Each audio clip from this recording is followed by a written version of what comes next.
कि अरे पिया वो भी जरूरी है। अच्छा यार वो भी जरूरी है। क्या बात है। आज जरूरी है मजबूरी है, दोनों की प्यार अधूरी है। कि अरे पिया वो भी जरूरी है, यार वो भी जरूरी है। अरे पिया वो भी जरूरी है, यार वो भी जरूरी है। पिया वो भी जरूरी है, यार वो भी जरूरी है।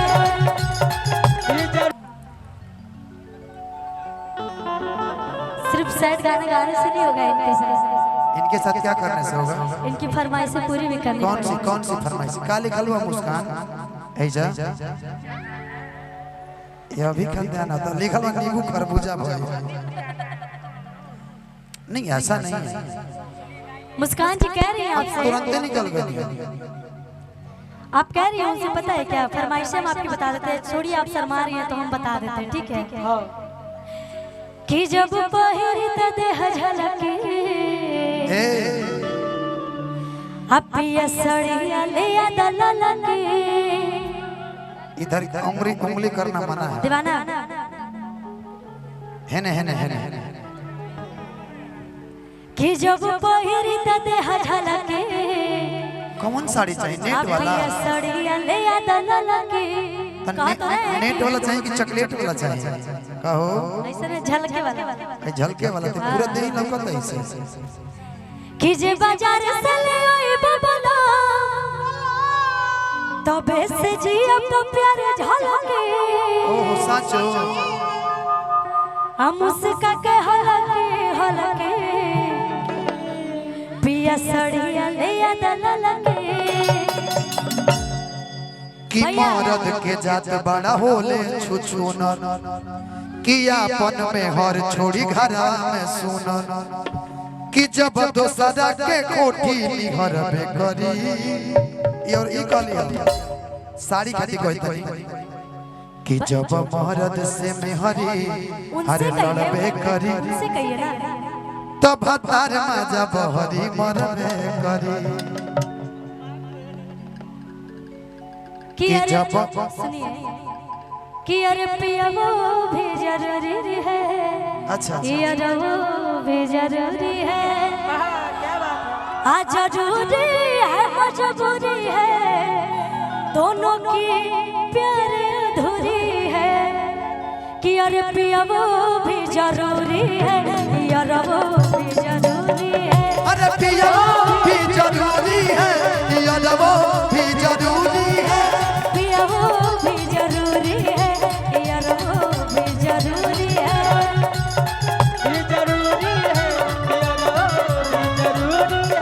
जरूरी है मजबूरी है, दोनों की प्यार अधूरी है।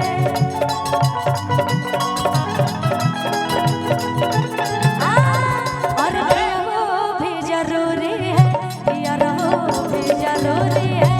पिया वो भी जरूरी है, यार वो भी जरूरी है।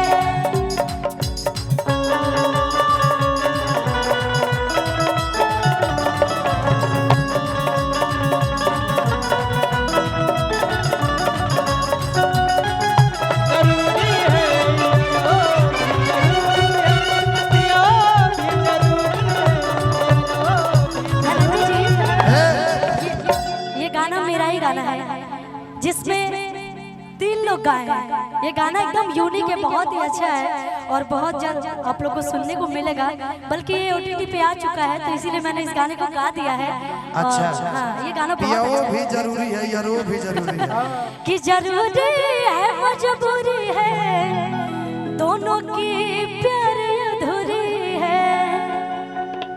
कि पिया वो भी जरूरी है, यार वो भी जरूरी है।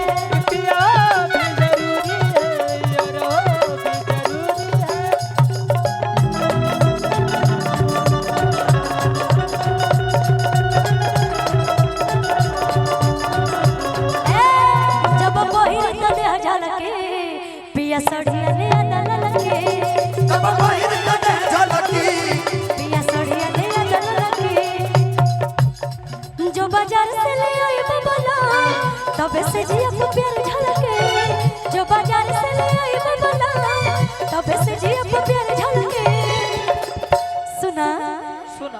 कि मुस्का के हलके हलके ए पिया सड़िया ले दलल के जब पहिर दे हलके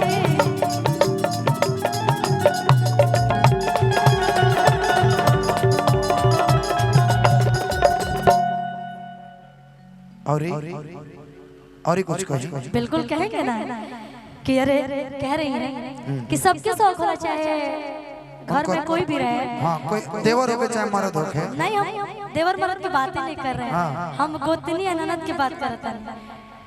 कह तड़ी कि देखे पड़ोसिन तो छाती जले अच्छा आ गोतिन ननद दिन राते जले सचो हाँ कि अरे देखे पड़ोसिन तो छाती जले परोस तो छाती जरे गोतिन ननद दिन राते जले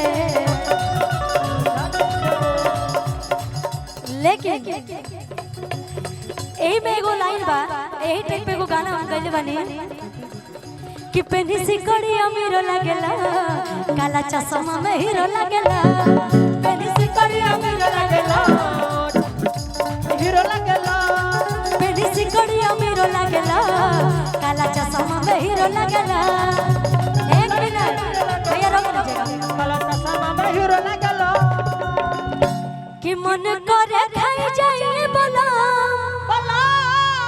तू तो सेव कश्मीर लगला तो फेवरेट रणवीर लगला सचो आ काला चश्मा में हीरो लगला पेनी सिकड़िया हीरो लगला काला चश्मा में हीरो लगेला देश बोलो हमके घर में छोड़ के जाता हमारे देश बना घर में छोड़ बन जाए से पहले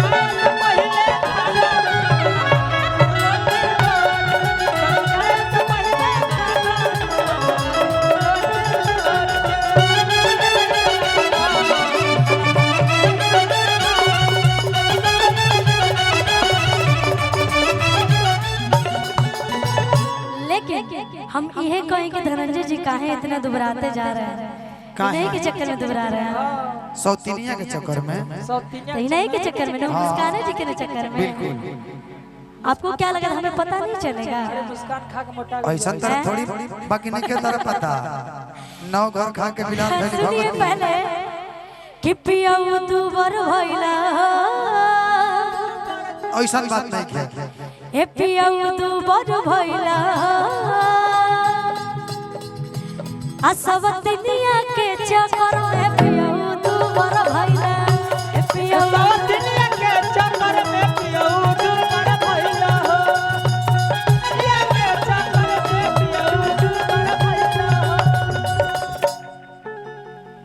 ए पिया दुबर भइला तू बड़ तू मानसी मॉल ए अंदर पिया दुबर भइला अच्छा ए सब दुनिया के चक्कर में पिया दुबर भइला आ सब दुनिया के चक्कर में पिया दुबर भइला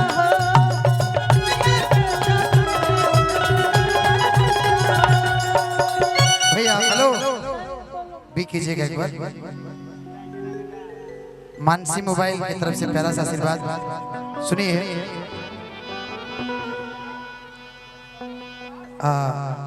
पता ना सौतीन के चक्कर में केकरा चक्कर में हम दुबर हो गए बने लेकिन दुबरीला कारण कुछ और बात एक से दो गाना इन बच्चों से कृपया हम लोग गवा लेते हैं बिल्कुल बिल्कुल क्यों ठीक है तो एक खुशी जी के साथ मैं सेट करता हूँ ठीक है आप रहिए इधर आइए